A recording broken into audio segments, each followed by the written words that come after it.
Hello students, today we are going to the next point of the topic, that is physical properties. Physical properties. Physical properties of haloalkanes and haloarenes.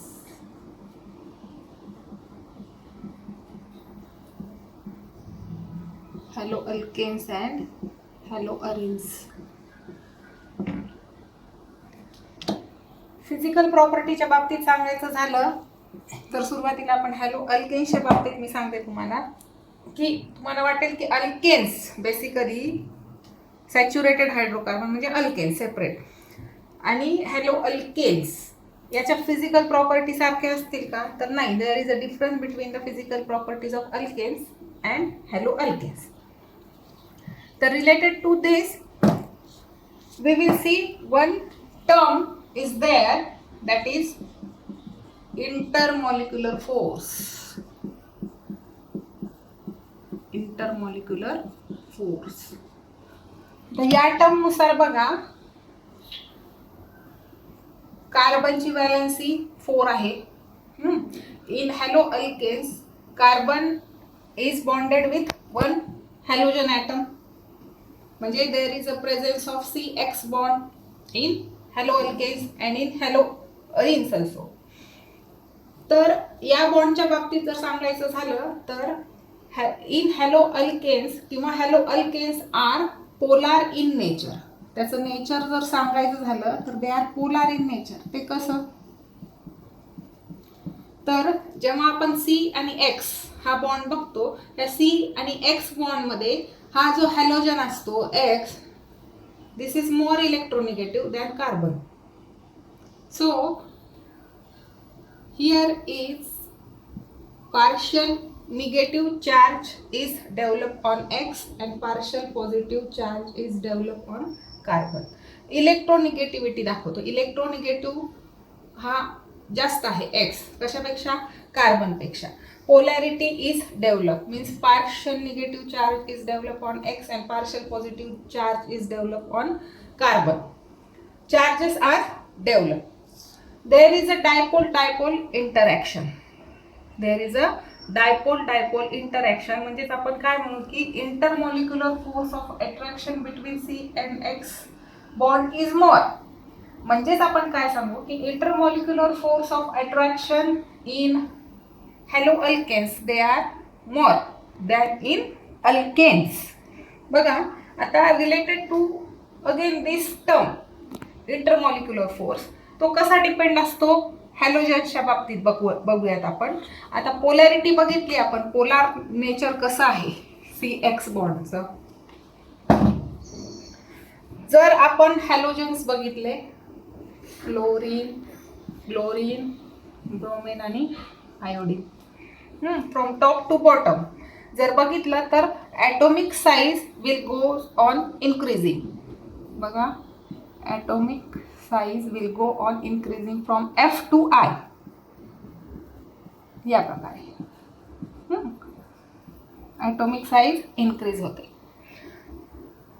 Then what about bond length. Bond length बद्दल काय सांगूयात आपण की atomic size is directly proportional to the bond length. म्हणजेच काय atomic size जशी जशी वाढत जाते तशी तशी बॉन्ड लेंथ सुद्धा वाढत जाते. म्हणजेच जर समजा आपण हे हॅलोजन अल्किल ग्रुपला जोडले,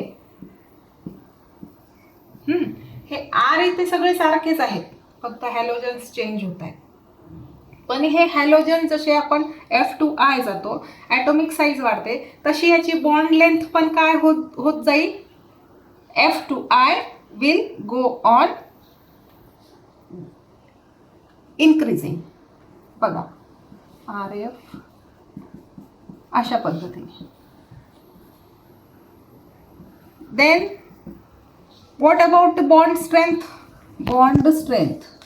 bond strength and bond length they are inversely proportional to each other. They are inversely proportional to each other. म्हणजे बॉन्ड लेंथ जर जास्त असेल तर बॉन्ड स्ट्रेंथ कमी होईल आणि बॉन्ड लेंथ कमी असेल तर बॉन्ड स्ट्रेंथ वाढेल. म्हणजेच आपण सोप्या भाषेत काय म्हणू की जेवढा बॉन्ड छोटा तेवढा बॉन्ड स्ट्रॉंग आणि जेवढा बॉन्ड लेंथ जास्त वाढेल, बॉन्ड जास्त वाढेल, the bond will become weak. म्हणजे या बाबतीत मग आपण ऑर्डर कशी होईल इथे, अपोजिट टू दिस. ओके, म्हणजेच आपण याला म्हणणार की intermolecular forces of attraction from fluorine to iodine, bond strength त्याची कशी होत जाते, डिक्रीज होत जाते. बॉन्ड लेंथ इन्क्रीज होत जाते आणि बॉन्ड स्ट्रेंथ डिक्रीज होत जाते. So this is about the intermolecular force of attraction. We will move towards the next point, next physical property, that is boiling point and melting point.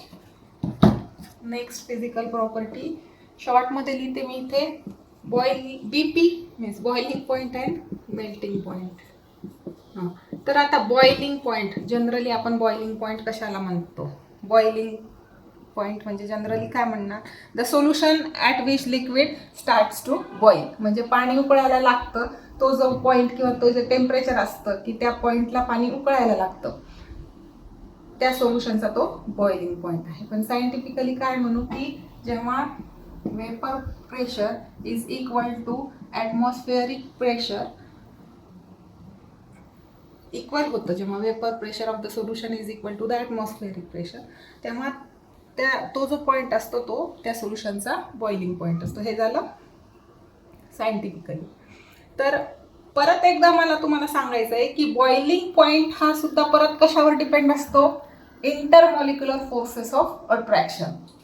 तर alkane आणि hello अल्केनच्या बाबतीत काय सांगायचं झालं, तर hello alkanes आताच आपण बघितलं की intermolecular forces of attraction between halo alkanes are more than in alkanes. म्हणजे बॉइलिंग पॉईंट कसा असेल मग हॅलो अल्केन्सचा आणि अल्केनमधला, हॅलो अल्केनचा जास्त असेल कशापेक्षा, अल्केन्सपेक्षा. कारण का, so there is, because there is a strong intermolecular forces of attraction is there.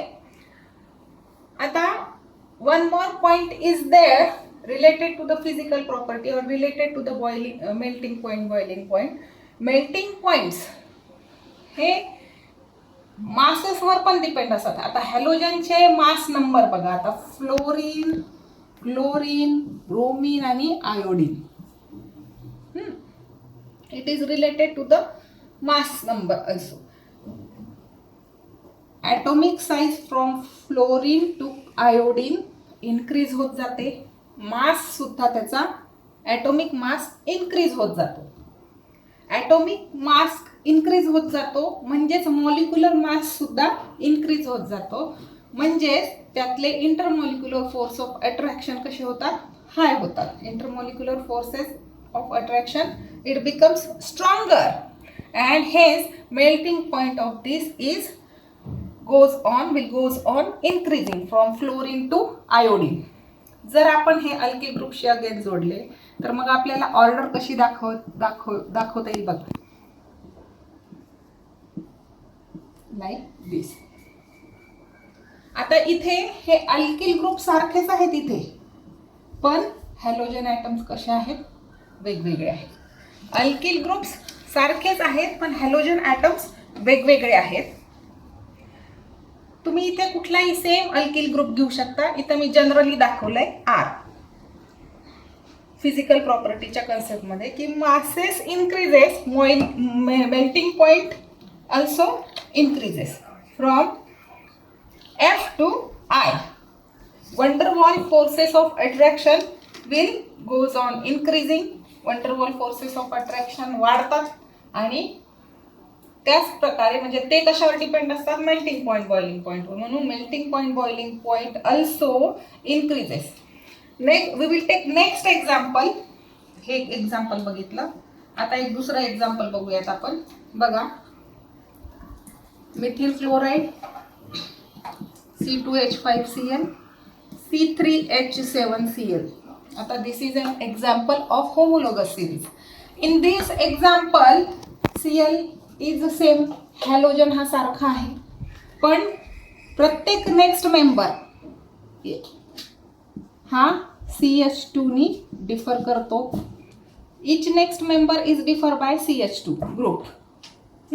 म्हणून याला आपण होमोलॉगस सिरीजचं एक एक्झाम्पल म्हणते. आपण 11वीत बघितलं की होमोलॉगस सिरीज काय आहे. Each next member is differ by CH2. Halogen सारखाच आहे, Clचं मास सारखंच आहे, पण डिफरन्स प्रत्येक मेंबर CH2 ने वाढतोय म्हणजे 14 ने वाढतोय, +14. इथेही +14 म्हणजे मॉलिक्युलर मास कसं होत चाललंय, इथे इन्क्रीज होत चाललेलं आहे. ओके, म्हणून आपण ऑर्डर कशी दाखवणार परत, मेल्टिंग पॉईंट अँड बॉइलिंग पॉईंटची like this. Next example we will take, that is isomeric form of C4H9Cl. आता C4H9Cl is the butyl chloride. Butyl chloride isomeric form आपण दोन प्रकारे घेऊ. आयसोमेरिक फॉर्म म्हणजे काय, मॉलिक्युलर फॉर्म्युला सारखा आणि स्ट्रक्चरल फॉर्म्युला वेगळा. तर C4H9Cl कशा प्रकारे लिहिता येईल आपल्याला, CH3 CH2 CH2 CH2 Cl. ह्याला म्हणू आपण N ब्युटिल क्लोराइड.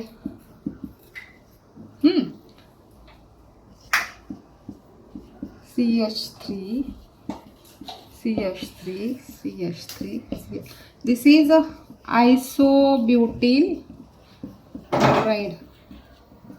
बघा आता इथे परत हॅलोजन हा सारखा आहे, हॅलोजन सारखा आहे पण स्ट्रक्चर बदललंय. मॉलिक्युलर फॉर्म्युला सारखा आहे, स्ट्रक्चर बदललंय, म्हणून याला आपण म्हणतो आयसोमेरिक फॉर्म. आता N ब्युटिल क्लोराइडमध्ये कार्बनची इथे स्ट्रेट चेन आहे आणि इथे काय आहे, ब्रांचिंग आहे. ब्रांचिंग असल्यामुळे काय झालंय, स्ट्रक्चर कॉम्पॅक्ट झालंय. पॅरेंट चेन बिकम शॉर्ट आणि इथं पॅरेंट चेन कशी झाली आहे, इलॅबरेट झालेली आहे. म्हणजेच इथे वंडरवॉल फोर्सेस कमी झालेत आणि इथे वाढलेले आहेत. म्हणून मेल्टिंग पॉईंट कशाचा जास्त असेल, बॉइलिंग पॉईंट याचा जास्त असेल. म्हणजे तुम्हाला डिफरन्स कळाला की मास नंबर कसे इन्क्रीज होत जातात. वेगवेगळे एक्झाम्पल बघितले. आता इथे अल्किल ग्रुप सेम ठेवून हॅलोजन्स आपण बदलले. नेक्स्ट एक्झाम्पलमध्ये हॅलोजन सेम ठेवला पण अल्किल ग्रुप चेंज केले आणि या एक्झाम्पलमध्ये आयसोमेरिक फॉर्म दाखवला. म्हणजे मॉलिक्युलर फॉर्म्युला सारखा आहे आणि स्ट्रक्चरल फॉर्म्युला वेगळा आहे. मग याचे बॉइलिंग पॉईंट आणि मेल्टिंग पॉईंट कसे असतात ते आपण बघितले. त्यानंतर नेक्स्ट फिजिकल प्रॉपर्टी जी आपण बघणार आहोत ती आहे सोल्युबिलिटी. सोल्युबिलिटी बद्दल सांगत असताना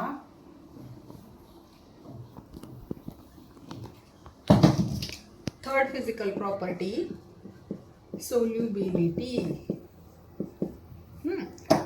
तर alkyl halides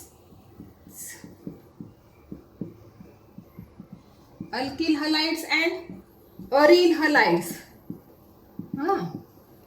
they are insoluble in water. They are insoluble in water. का, तर they does not have property to form hydrogen bond with water.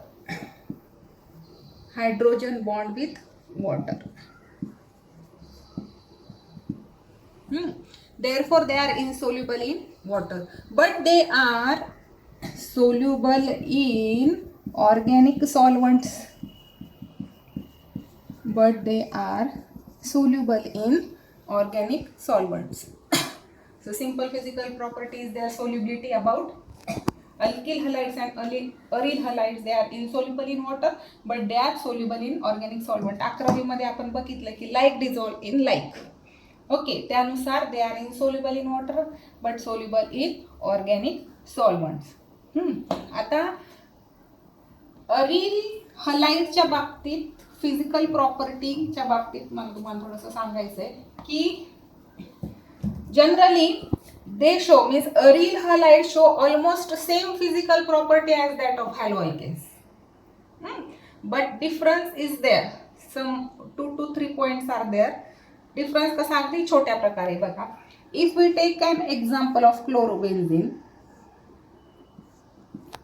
Chlorobenzene मध्ये हॅलोजन ॲटम म्हणजे Cl हा directly attach to the benzene ring. आता याच्या physical property hello अल्केन्सच्या सारख्याच आहेत. फरक कधी येईल असं म्हणते मी की जेव्हा इथे Clच्या जागी हॅलोजनच्या जागी दुसरा फंक्शनल ग्रुप किंवा दुसरा हॅलोजन शिवाय दुसरा ग्रुप जर अटॅच झाला तर तेव्हा त्याच्या फिजिकल प्रॉपर्टीज ह्या चेंज होतील. आता अजून एक दुसरं एक्झाम्पल मला सांगायचं आहे अबाउट डायहॅलोजनच्या बाबतीत. तर डायहॅलोजनच्या बाबतीत डायक्लोरोबेन्झिनचं एक्झाम्पल घेते मी परत. आता इथे ह्या डायहॅलोजन बेन्झिन हे जे एक्झाम्पल आहे, इथे क्लोरीनची पोझिशन आहे, या स्ट्रक्चरमध्ये ऑर्थो पोझिशन आहे. नेक्स्ट स्ट्रक्चर जे घेते तिथे पोझिशन मेटा आणि थर्ड पोझिशन मध्ये chlorine atoms they are opposite, lie opposite to each other. This position is para position. तर डायहॅलोजनच्या बाबतीत मेल्टिंग पॉइंट आणि बॉइलिंग पॉइंटच्या बाबतीत मला सांगायचं आहे की ऑर्थो, मेटा आणि पॅरा पोझिशन ज्या आहेत डायहॅलोजनच्या ह्याचे बॉइलिंग पॉइंट सिमिलरच आहेत, पण ह्याचा मेल्टिंग पॉइंट जो आहे पॅरा पोझिशनचा, melting point of para position is greater than melting point of ortho and meta position. का? तर जेव्हा आपण स्ट्रक्चर बघतो तेव्हा दोन्ही Cl क्लोरीन ॲटम्स हे बेन्झिनच्या एक्झॅक्ट अपोजिट आहेत. कोणत्या पोझिशनमध्ये? पॅरा पोझिशनमध्ये. 2 Cl are exactly opposite to each other having strong van der Waals forces. आणि क्लोज पॅकिंग असते, म्हणजे रेग्युलर स्ट्रक्चर तिथं रिअरेंज होतं जवळपास. म्हणून द बॉन्ड किंवा फोर्स म्हणू आपण, van der Waal forces of attraction they are strong, म्हणून they are having greater melting point than ortho and meta position. मग हे आपण बघितले आपण physical property halo alkanes and halo अरेन्सच्या बाबतीत जवळपास सारख्याच आहेत, पण काय जो डिफरन्स आहे 1-2 पॉईंटमध्ये मी ते तुम्हाला सांगितलेलं आहे. So up to this all physical properties are over related to the halo alkanes and halo arenes. In the next lecture we will move towards the next point. Thank you.